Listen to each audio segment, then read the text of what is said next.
This is a thought vlog on Michael Lewis's New Thing. This thought vlog is a little different because the New Thing is a narrative rather than a textbook. The book centers on Jim Clark, an American entrepreneur, who is the only man in history to found 3 separate billion-dollar businesses. His first was Silicon Graphics, a computer hardware manufacturer. The second was Netscape, famous for its internet browser, and the third was Healthion, an internet company aimed at streamlining paperwork in the US healthcare industry. Michael Lewis chose Jim Clark because he found him emblematic of the search for the new thing, something he defines in the book as a notion that is poised to be taken seriously on the marketplace. It's the idea that is a tiny push away from general acceptance, and when it gets that push, will change the world. Ultimately, Michael Lewis chose Clark because, as Lewis puts it, America is to the world what Silicon Valley is to America, and in turn what Jim Clark is to Silicon Valley. Just briefly on the structure, this video is just a series of quotes from the book and a few interviews I've seen.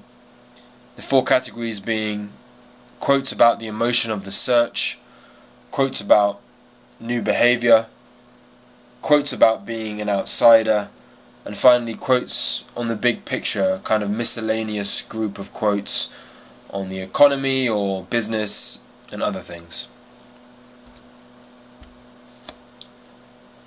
Emotion of the search. The searcher for the new thing conforms to no well-established idea of what people should be doing for a living. He gropes. The sensation that defines the search is the sweet, painful feeling that you get when you can't think of a word that feels as if it's right on the edge of your tongue. For most people, the relief they experience upon finding it is almost physical. They sink back into their chairs and try not to stumble upon any more difficult words. The person who makes his living searching for the new thing is not like most people, however. He does not seriously want to sink back into any chair. He needs to keep on groping. He chooses to live perpetually with that sweet, tingling discomfort of not quite knowing what it is he wants to say. It's one of the little ironies of economic progress that while it often results in greater levels of comfort, it depends on people who prefer not to get too.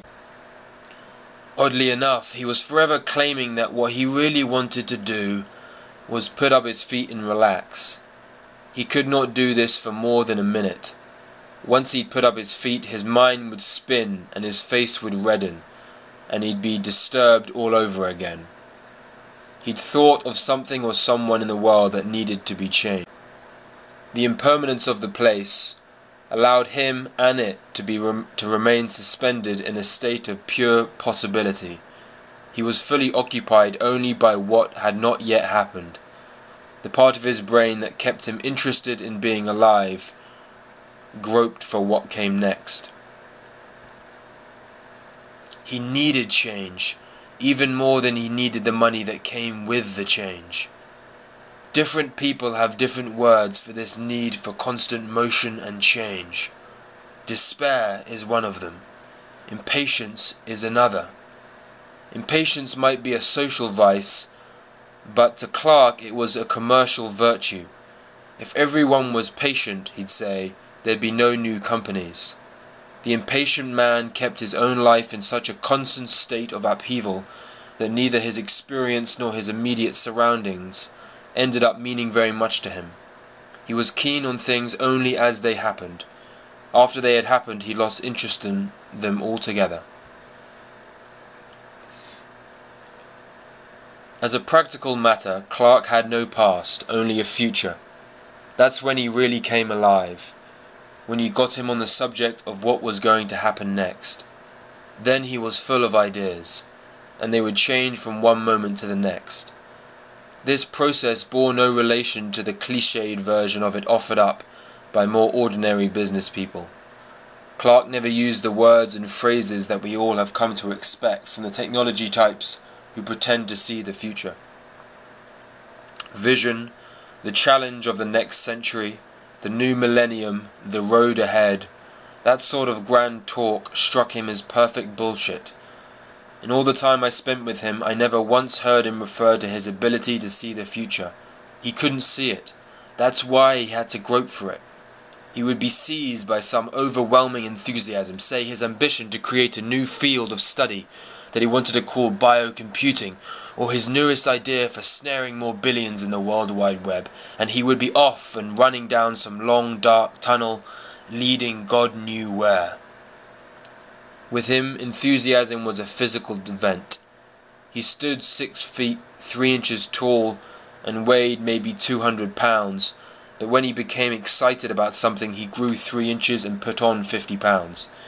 It was as if someone had injected him with growth hormones.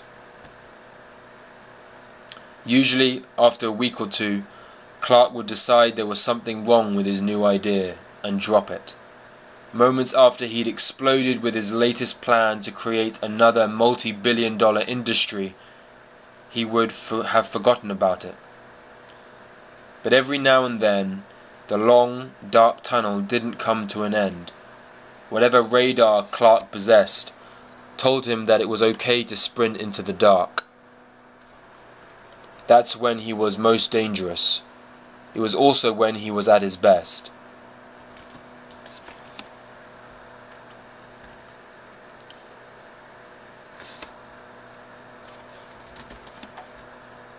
In the Navy, Clark said he learnt that his desire for revenge could lead to success. He was propelled in the classroom by his anger about the humiliation he'd suffered at sea. Thus success for him became a form of revenge. He tried to explain this extraordinary leap in his career, from 38-year-old unsuccessful college professor with a warning label on his forehead to a founder of a multi-billion-dollar corporation. It was one of those times when the whole fucking world went berserk, he said. After my wife left, I went into this spiral. 6 months of counselling. Then I said, fuck counselling, it wasn't helping anything. There was all of this self-actualization stuff around, EST and that kind of thing. I thought, I don't need some guru to tell me how to find my way out. So it was as simple as that. He laughed. No, for 1.5 years, I was in this kind of downbeat funk. Dark, dark, dark. I said he still hadn't answered the original question. It's funny, he said. One day I was sitting at home and I remember having this conscious thought. You can dig this hole as deep as you want to dig it. I remember thinking, my God, I'm going to spend the rest of my life in this fucking hole. You reach these points in life when you say, fuck, I've reached some sort of dead end here. What was the point of getting here? And you descend into this chaos. All those years you thought you were achieving something, and you achieved nothing. I was 38 years old. I'd just been fired. My second wife had just left me. I had somehow fucked up and developed this maniacal passion for wanting to achieve something. He paused. I guess it was a little bit of self-imposed psychology. In something like an instant, the man had changed his life. He reinvented his relationship to the world around him in a way that is considered normal only in California. No one who had been in his life to that point would be in it 10 years later. His wife, his friends, his colleagues, even his casual acquaintances, they'd all be new. His ego was far too big for garden variety and modesty, taking pride in his past accomplishment. He was actually irritated that he was somehow obliged to exhibit pride in something he had done. Life was unfair. Jim Clark wasn't the first person ever to feel that way. What is more surprising is that a man who grew up, as he put it, sitting in a large pile of shit, would be convinced, as Clark was, that life should be fair.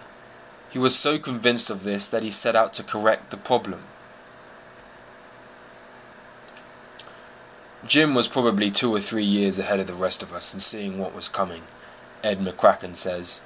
He could see problems down the road, and the problems became emotionally important to him. Clark thought that Silicon Graphics had to cannibalize itself.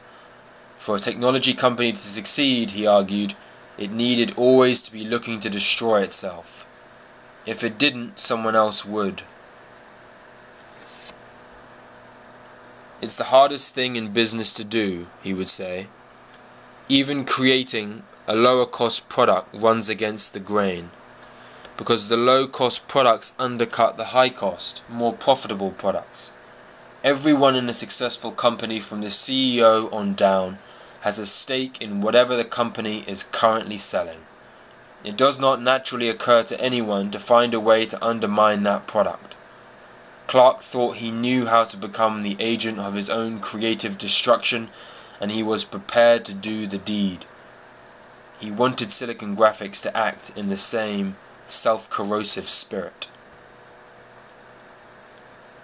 The man chose his own path to madness, and it was the path not of the pessimist but of the utopian.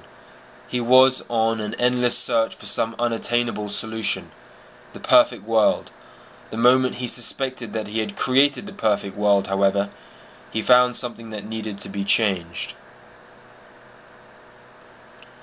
Not long after I had first met him, back when Netscape stock was speeding to zero, and Halcyon stock was considered worthless, he announced his plan to retire once he had become a real, after-tax billionaire.